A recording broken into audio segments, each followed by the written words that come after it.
নমস্কার, সবাইকে স্বাগত জানিয়ে শুরু করছি এখনকার ডক্টর প্লাসের অনুষ্ঠান। ডক্টর প্লাস মানে সুস্থ ও সুন্দর জীবনের সাথী।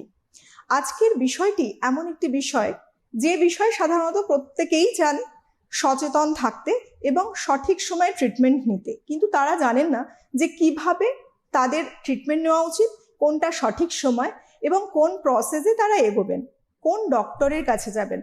সমস্ত সমস্যার সমাধান, সমস্ত প্রশ্নের উত্তর নিয়ে আজকে রয়েছেন আমাদের সঙ্গে আমাদের বিশেষজ্ঞ ডার্মাটোলজিস্ট ডক্টর ঐন্দ্রিলা দত্ত। প্রথমেই যাব ডক্টরের কাছে। স্বাগত। নমস্কার। মানুষের এখন ম্যাক্সিমাম সমস্যা হচ্ছে এজিং প্রবলেম, এবং প্রত্যেকেই সচেতন যে তাকে বয়সের থেকে কি করে একটু কম বয়স দেখাবে, অর্থাৎ একটা অ্যান্টি এজিং প্রসেস। তো অ্যান্টি এজিং বিষয়টা কি এবং কিভাবে ট্রিটমেন্ট করব? অ্যান্টি এজিং বলার আগে যেটা বলবো সেটা হচ্ছে এজিং বা বয়স হয়ে যাচ্ছে, এবং আমরা সচরাচর একটা চলতি ভাষা আমরা বলি যে বয়স মানেই যখন 40, 50, 60 তাদেরকে আমরা বয়স্ক ক্যাটাগরি আন্ডারে ফেলি। কিন্তু অ্যান্টি এজিং এমন একটা জিনিস যেটা হচ্ছে আমরা কোনোভাবেই বয়স হওয়াটাকে আমরা বন্ধ করতে বা হল্ট করতে পারি না। আমরা যেটা করতে পারি, এই যে প্রোগ্রেশনটা আছে সেটাকে অনেকটা স্লো ডাউন করে দেবো প্রসেসটা। কিভাবে না, নিয়মিত কারণে বা নর্মালি আমরা যেমন ছোটবেলা থেকে একটা শিশু বাচ্চা থেকে যত বড় হতে থাকে, ধীরে ধীরে আমাদের বিভিন্ন অর্গান বড় হয় সাইজে, স্কিনের কোয়ালিটি চেঞ্জ হয়, স্কিনের টেক্সচার চেঞ্জ হয়, এবং তার সাথে সাথে যেটা হয় সেটা হচ্ছে যে আমাদের স্কিনের যে উপাদান বা পরিমাণগুলো থাকে, যেটা হচ্ছে হাইড্রেশন, কোলাজেন, ইলাস্টিন, যেটা হচ্ছে বেসিক স্ট্রাকচারটাকে ফর্ম করে স্কিনে, সেইটার পরিমাণ ধীরে ধীরে কমতে থাকে। ইন জেনারেল যেটা বলা হয় আফটার 25 এভরি ইয়ার প্রত্যেকের ক্ষেত্রে স্কিনে আমরা 2% করে কোলাজেন লস হয়। বেসিক্যালি আমাদের স্কিনে দুটো বেসিক লেয়ার আছে, একটা এপিডার্মিস আর একটাকে ডার্মিস বলে। ডার্মিস হচ্ছে যেটা মেইন স্ট্রাকচার, যেখানে হচ্ছে অনেকটা কোলাজেন আর ইলাস্টিন থাকে। এটা হচ্ছে অনেকটা কিরম বলুন তো, প্যান্ডেলের ধাঁচা বানানোর মতো। যে বেসিক স্ট্রাকচার ওয়ালটা যদি সেম যদি মজবুত থাকে, তাহলে তার উপরের যে লেয়ারটা সেটা অলওয়েজ হেলদি থাকবে। আমাদের অ্যান্টি এজিং যে প্রসিজারটা বা যেটা আমরা ভাবি যে স্কিন কেয়ার বা অ্যান্টি এজিং করে আমাদের বয়সটাকে কম দেখানো, সেটা কখনোই কারোর জন্য 40 বা 50 বছরে গিয়ে শুরু করা উচিত না। মোর দেন ট্রিটিং দ্য কন্ডিশন, যে আমরা জিনিসটাকে ট্রিট করব, এখন অনেকটা যেটা রিজেনারেটিভ মেডিসিন বা অ্যাস্থেটিক মেডিসিন আমরা ফলো করি, সেটা হচ্ছে একটা প্রিভেন্টিভ মেডিসিন। প্রিভেন্টিভ মানে এজিং হওয়ার আগে জিনিসটাকে প্রিভেন্ট করা কিভাবে সম্ভব। এবং এই প্রিভেনশনের ক্ষেত্রে আসি, যে কোনো মহিলা পুরুষ নির্বিশেষে সবার ক্ষেত্রে একটা স্কিন কেয়ার হচ্ছে খুব ইম্পর্টেন্ট জিনিস। আচ্ছা, প্রিভেনশনটা পসিবল, এবং সেটা কোন এজে স্টার্ট করা উচিত? প্রিভেনশন শুরু করা উচিত অ্যাজ আর্লি অ্যাজ পসিবল। সে তোমার বয়স 16 বছর হোক কি 25 বছর হোক। বেসিক বেশি কিছু না, স্কিনের কন্ডিশন অনুযায়ী প্রপার ক্লেনজার ইউজ করে মুখটাকে নিয়মিত পরিষ্কার রাখা, যাতে আমাদের dirt, pollution, oily skin, sebum এইগুলো যেন কন্ট্রোলে থাকে। তারপরে আমাদের স্কিনের বেসিক যে হাইড্রেশন আছে সেটাকে মেনটেন রাখা with the help of proper moisturiser. এবং অতি আবশ্যক, যেটা আমরা কেউই প্রায় ফলো করি না, এবং যতই এডুকেটেড মানুষ থাকুক হয়তো বটলে শেলফ করা থাকে, সেটা হচ্ছে সানস্ক্রিন ইউজ করা। Sunscreen is a very important tool to prevent the ageing.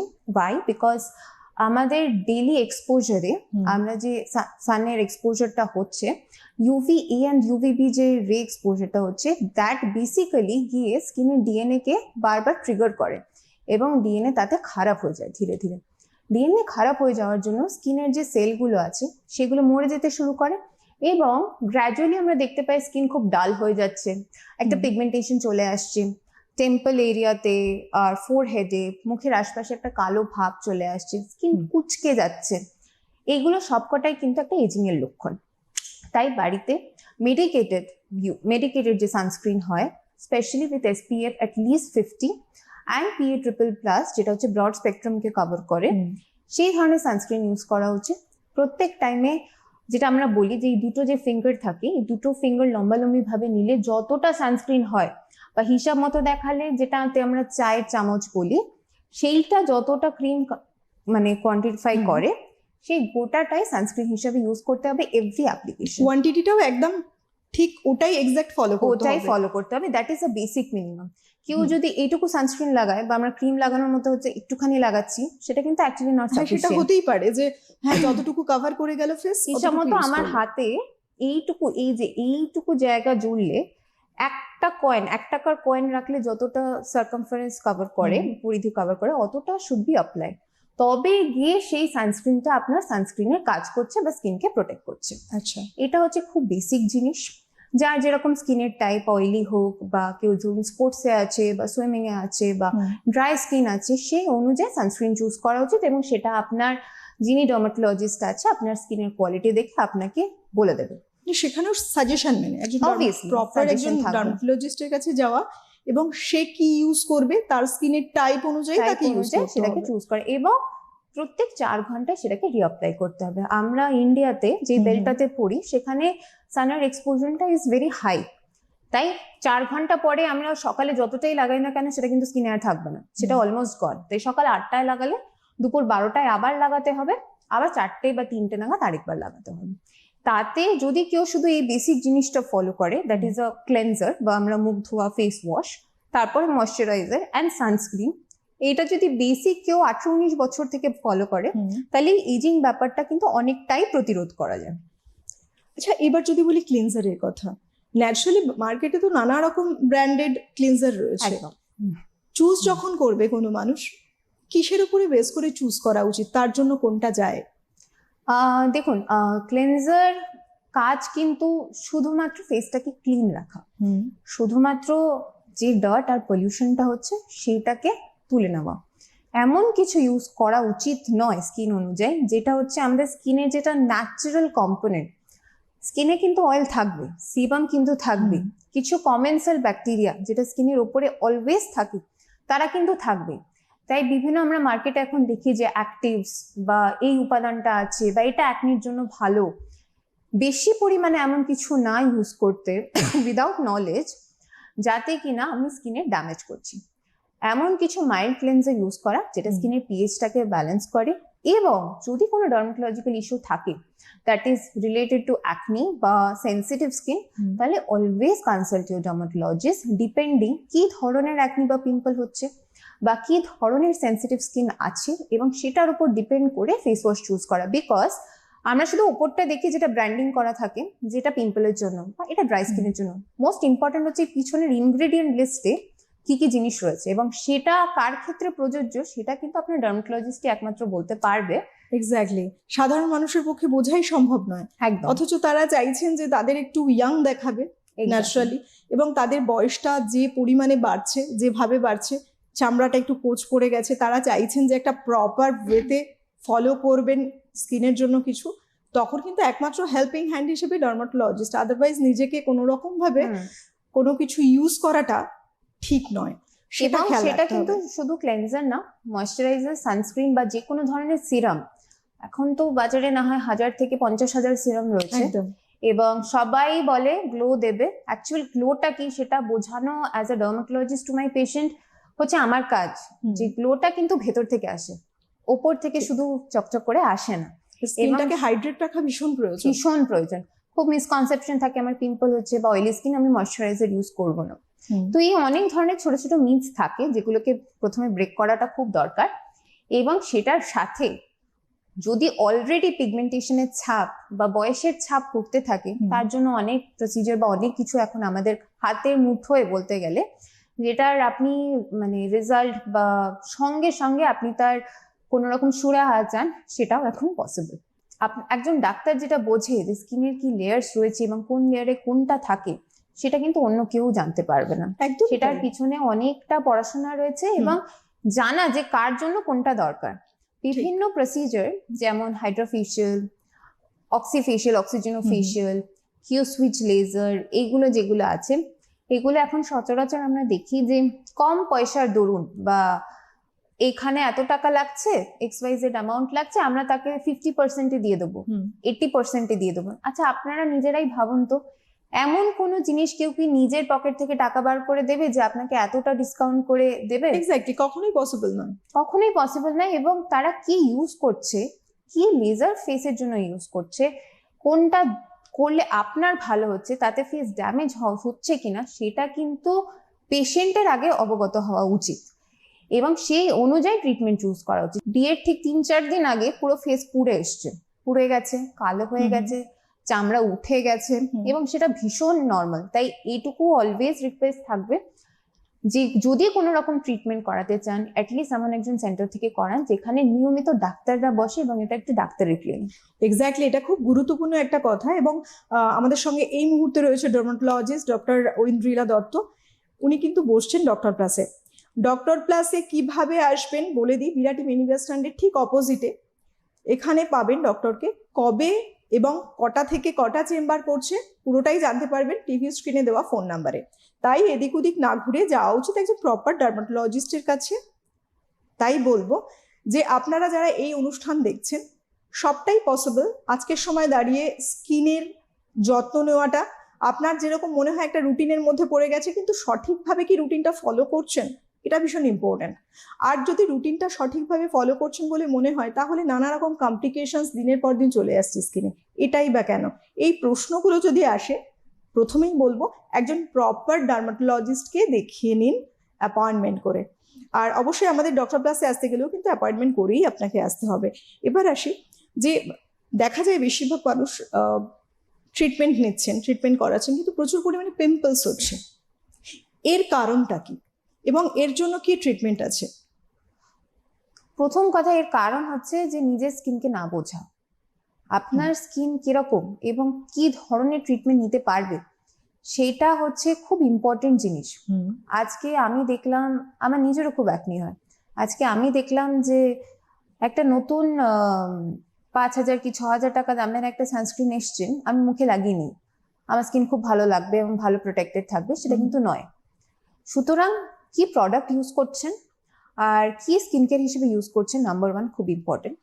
Second, যে কোনো ট্রিটমেন্ট আপনি যেটা চুজ করছেন with the help of your doctor, আর যেটাই আপনি মুখ থেকে শুনছেন বা সেটা কে করছে, আগেন কোথায় হচ্ছে এবং কিভাবে হচ্ছে, এটা খুব ইম্পর্টেন্ট। এটা খুব ইম্পর্টেন্ট। কারণ মানুষ ভাবে যে ও এটা তো বিউটিফিকেশন।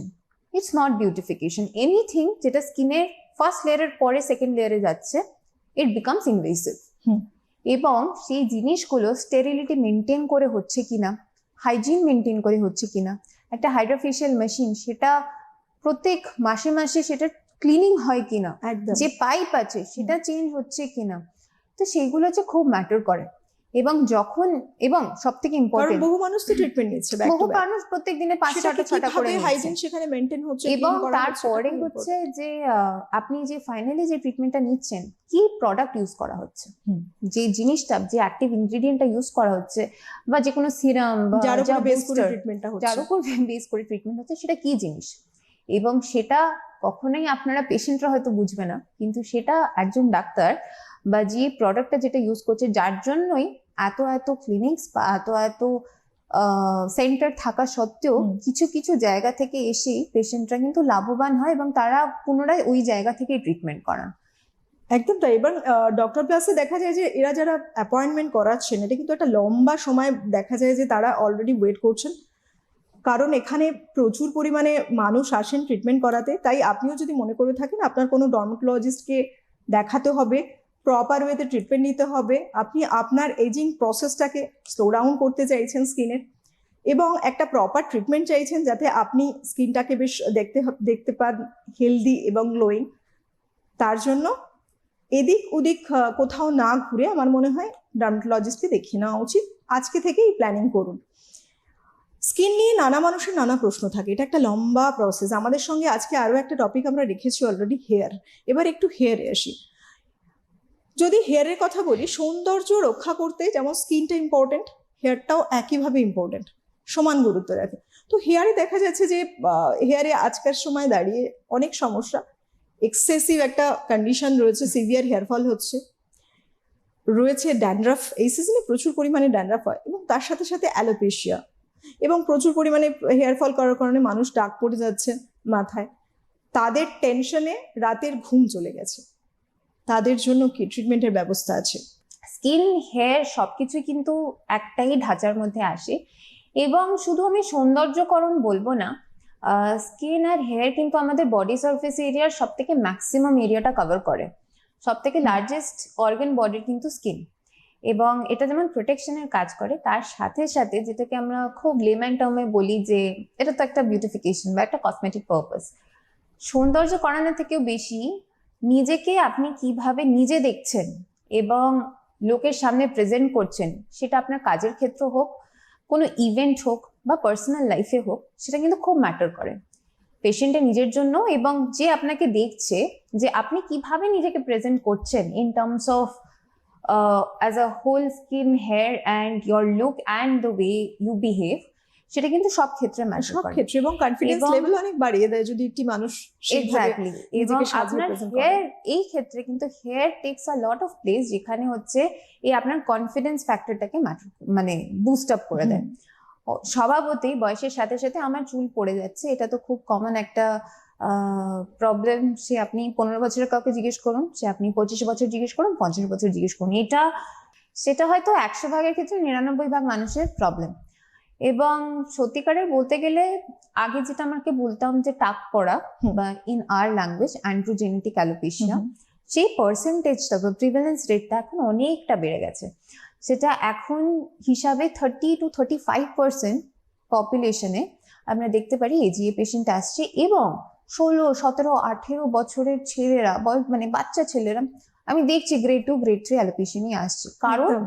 কারণ হচ্ছে যে কোনো চুল পড়ার ফিচার 5-6টা ভীষণ কমন আছে। একটা হচ্ছে নিউট্রিশনাল ডেফিসিয়েন্সি, আয়রন কম থাকা, হাইপোথাইরয়েড বা হাইপারথাইরয়েডিজম থাকা, অটোইমিউন ডিসঅর্ডার থাকা, তার সাথে সাথে হচ্ছে নিউট্রিশন ডেফিসিয়েন্সি, যেটা বললাম যে ফিউ ভিটামিনের অভাব, কিছু মাইক্রো এলিমেন্টস এর অভাব, তার সাথে সাথে হরমোনাল ইমব্যালেন্স, মহিলাদের যেটা সব থেকে বেশি হয় পিরিয়ডের আগে পরে, খুব কমন এটা।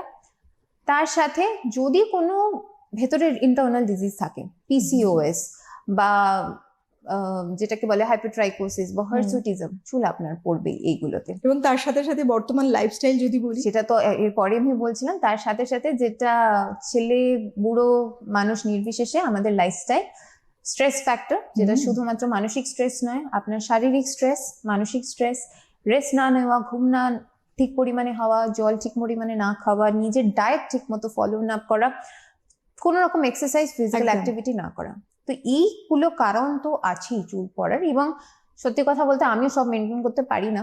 এতগুলো কারণের মধ্যে যতই চেষ্টা করুন 50% আপনার ছুটেই যাবে, যার কারণে অনেক ধরনের কিন্তু অ্যালোপেশিয়ার কজ হয়। এখন প্রচুর মানুষকে বাইরে বেরোতে হচ্ছে, পলিউশনের শিকার হবেই, হয়তো বা এতটাই সে ব্যস্ত, একটা লাইফ শিডিউল রয়েছে তার, ঠিকঠাক ভাবে প্রপার ওয়েতে ক্লিনও করতে পারছে না হেয়ারটাকে, কিন্তু সেটা প্রয়োজন।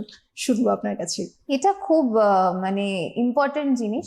আমিও ছোটবেলায় শুনতাম, আমাকে বলা হতো সপ্তাহে একবার শ্যাম্পু করতে হবে। আমরা যেই পরিমাণে মানে ওয়ার্কআউট করছি বা রোজ বেরোচ্ছি এবং এত একটা পলিউটেড এনভায়রনমেন্টে থাকছি, সেই হিসাবে কিন্তু কোনো মানুষের যে রোজ বেরোচ্ছে বা হেলমেট পরছে বা ওয়ার্কআউটও ইভেন করছে বা কোনো রকম অ্যাক্টিভিটি করছে, তাদের যদি দরকার পড়ে regular shampooing is a must. Why? কারণ আমি যদি রেগুলার আমার ফেস ক্লিন করে একটা হ্যান্ড ওয়াশ করলে আপনি দেখতে পারবেন কতটা কালো জল বেরোচ্ছে। সেই হিসাবে to keep your scalp clean is more important.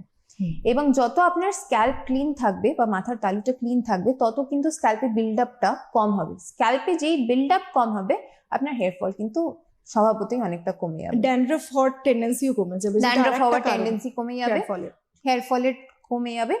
এবং এভরিডে যদি কাউকে শ্যাম্পু করতে হয়, সেই হিসেবে একদম মাইল্ড ক্লেনজার, কোনো রকম সালফার ফ্রি শ্যাম্পু ইউজ করা, ফলোড বাই এনি কন্ডিশনার যেটা আপনি কিনতে পারবেন, কিন্তু হেয়ার লেন্থে। এই যদি আমার চুল হয়, শুধু চুলে লাগাবে, মাথার স্ক্যাল্পে কিন্তু নয়।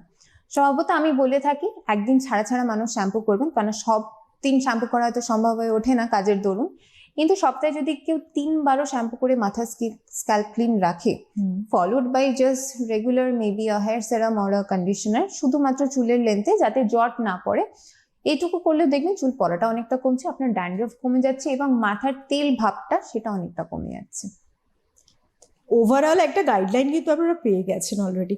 এবার দেখুন, আজকের সময় দাঁড়িয়ে আমরা এটাও দেখতে পাই যে একটি মানুষ খুব কম বয়সেরই, 17-18 কিংবা তার 20-22 কিংবা তার থেকেও আরো ছোট, দেখতে পাই গ্রে হেয়ারের একটা খুব টেন্ডেন্সি। গ্রে হেয়ারের জন্য কিরকম ট্রিটমেন্ট দিয়ে থাকেন? 17, 18, 13, দেখুন যেটা যেই কারণগুলো বললাম যে চুল পড়ে যাবে, এই সেম কারণ কিন্তু আমাদের গ্রে হেয়ার বা চুল পড়ে যাওয়া বা কিছুই না, বেসিক্যালি আমাদের হেয়ার ফলিকল যেখান থেকে বেরোচ্ছে সেইটার যে সেলগুলো আছে বা যেটা যে সেলগুলো দিয়ে তৈরি, বেসিক্যালি ওগুলো ধীরে ধীরে মরে যাচ্ছে, এজিং হচ্ছে। These are the effects of চুলের এজিং, ঠিক আছে। পাকা চুলটাকে কালো করা ইজ ভেরি ডিফিকাল্ট। ইন্টারনাল কজও তো থাকতে পারে সেক্ষেত্রে। সবই ইন্টারনাল কজ, এটার একদমই। কারণটাই হচ্ছে ইন্টারনাল কজ। সেটা আপনি প্রিভেন্ট করতে পারেন যখন পেশেন্টকে আপনি অ্যাজ আর্লি অ্যাজ পসিবল নিয়ে আসছেন। ভেতরে আমাদের শরীরের ভেতরে ইন্টারনাল কারণে যা যা স্ট্রেস ফ্যাক্টর গুলো বাড়ছে বা ফ্রি র্যাডিক্যালস বাড়ছে, সেগুলোকে with the help of the antioxidants and the supplements we can carb it down বা কমিয়ে নিতে পারি, এবং কিছুটা ওই পাকা চুল হওয়াটাকে আমরা বন্ধ করতে পারি। কিন্তু সেটা যদি কেউ 30 বা 40 বছর বয়সে আসে বা 27-28 বছর বয়সে আসে, আজকের দিনে থাকে 28 বছর বয়সে কারো সাদা চুল হওয়াটাকে আপনি নর্মাল ধরে নিন, সেটা আপনি খুব একটা কন্ট্রোল করতে পারবেন না। সুতরাং যত তাড়াতাড়ি সম্ভব সেটাকে হচ্ছে আপনাকে ট্রিট করতে হবে। একটা আর্লি ডায়াগনোসিস খুব প্রয়োজন, যে কেন তার এই প্রবলেমটা ক্রিয়েট হলো, এবং সেই অনুযায়ী তার রুট ধরেই কিন্তু তার সলিউশনটাও তাড়াতাড়ি সম্ভব। আর চুলের যে কোনো রকম সমস্যা, সেটা টাক পড়া হোক, অ্যালোপেশিয়া হোক বা এরিয়াটা হোক, বা কোনো ধরনের ডার্মাটোলজিক্যাল কন্ডিশনে চুল উঠে যাওয়া হোক বা চুল সাদা হয়ে যাওয়া হোক, চুলের ক্ষেত্রে যত তাড়াতাড়ি সম্ভব আপনারা যদি পেশেন্টকে নিয়ে আসেন এবং ট্রিট করেন, তত তাড়াতাড়ি কিন্তু তার রেমেডি আসবে। সেটাকে ফেলে রাখলে সেই চুলটা ফেরত আসার সম্ভাবনা বা কালো হওয়ার সম্ভাবনা ধীরে ধীরে ধীরে ধীরে কমে যায়। এই যে বিভিন্ন প্রোডাক্ট বাজারে বিক্রি হচ্ছে, নানা রকম অ্যাড দেখছি মানুষ, তার ফাঁদে পড়ে, এই কারণেই বলছি ফাঁদে পড়া, কারণ অনেকের কিন্তু ক্ষতি হচ্ছে, কেউ হয়তো কিছুটা লাভ হচ্ছে। এটা কি আদৌ হেলদি? এটা কি আদৌ করা উচিত? আর কেন উচিত নয় করা? অ্যাজ লং অ্যাজ মাথায় আপনারা শুধু তেল লাগাচ্ছেন এবং তেলটা লাগিয়ে আপনারা কিছুক্ষণের মধ্যে ধুয়ে নিচ্ছেন, সেটা অ্যাজ আ ম্যাটার অফ ম্যাসাজিং হোক বা মাথার চাম্পি করা হোক বা যাই হোক, ঠিক আছে। তাছাড়া কেউ যদি এই এক্সপেকটেশনে শুধু অ্যাড দেখে কোনো সলিউশন লাগাচ্ছেন, যেটার আমি বলছি না সেটা একেবারেই ভুল, কিন্তু তার যদি কোনো উপাদানিক ভিত্তি আপনার কাছে না থাকে, যে মাথায় আপনি কি লাগাচ্ছেন, রিঠা লাগাচ্ছেন কি আমলকি লাগাচ্ছেন, সেই আমলকির কতটা পার্সেন্ট অ্যাবসর্পশন হয়ে চুল পড়াটাকে বন্ধ করছে, সেটা একবার ভেবে আপনারা ইউজ করবেন। তো নানা কিছুই থাকতে পারে, আসলে প্রোডাক্টটা কি আছে, আসলে প্রোডাক্টটা কি আছে, এক নম্বর। আর দ্বিতীয় হচ্ছে কোনো রকমের ক্লেনজার বা যেটা হেয়ার ক্লেনজার বা শ্যাম্পু কন্ডিশনার আমি খুব একটা প্রেফার করি না যে সবসময় সবাইকে বলবো মেডিকেটেড ইউজ করতে। যাদের দরকার নেই কেন করবেন, একেবারেই প্রয়োজন না। কন্ডিশনার যেমন আমি নিজেই বললাম যে আপনারা যা ইচ্ছা ইউজ করতে পারেন, কারণ সেটা আপনার চুলে লাগানো হয়। বাট এমন কিছু যেটাতে আপনার স্ক্যাল্পে প্রবলেম হতে পারে, বা যাদের ধরুন ড্যান্ড্রফ ওয়ালা স্ক্যাল্প আছে, সেবোরিক স্ক্যাল্প বা কোনো রকম ইনফেকশন হচ্ছে, সেই ক্ষেত্রে কিন্তু এই মার্কেটিং প্রোডাক্ট যেগুলো হয়, তেল লাগানো, জল লাগানো, সেরাম লাগানো, পেঁয়াজ ঘষা, সেইগুলো না করে কষ্ট করে এসে জিজ্ঞেস করে ডায়াগনোসিস করে সেটা ট্রিটমেন্ট নিন। গুরুত্বপূর্ণ ছিল, এবং আপনাদের জন্য ভীষণভাবে এমন একটা টপিক আজকে চুজ করা হয়েছে, যে টপিকে সবাই আজকের সময় দাঁড়িয়ে যারা ওপারে রয়েছেন উপকৃত হবেন। তার কারণ দেখুন, আমরা অনেক সময় না জেনে নিজেদের ভালো করতে গিয়ে আখেরে খারাপ করে ফেলি। নিজেরা সবাই চাই খুব প্রেজেন্টেবল লাগুক দেখতে, কিন্তু এটা করতে গিয়ে কিন্তু অনেক ভুল পদক্ষেপ নিয়ে ফেলি।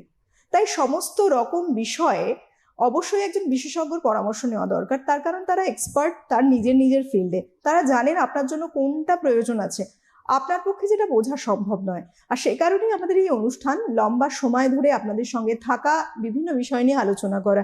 আজকে এই যে অ্যান্টি এজিং নানা রকম প্রোডাক্ট মার্কেটে যেমন পাচ্ছেন, আবার অ্যান্টি হেয়ার ফল নানা রকম প্রোডাক্ট পাচ্ছেন, আদতে আপনার জন্য উচিত হবে কিনা প্রোডাক্টটা ইউজ করা, আগে একবার ভেবে নিন, নইলে কিন্তু আপনারই আখেরে সমস্যা।